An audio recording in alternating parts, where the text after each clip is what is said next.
Á xì làm con giật mình hả? Ra kia sợ.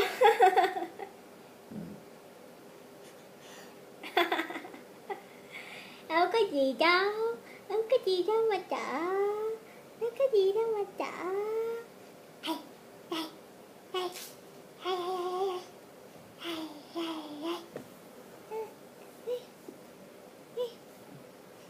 hay, nó chuẩn bị đi thăm Tami nè.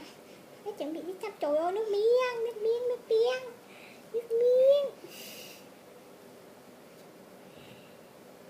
Ghê quá à.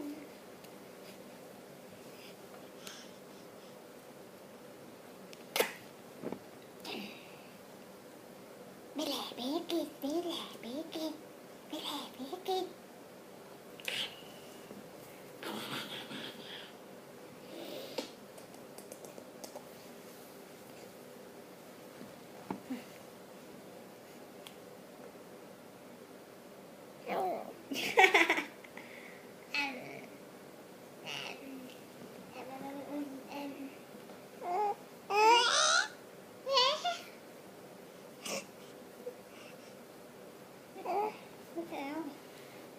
Cái trái bánh kem rồi.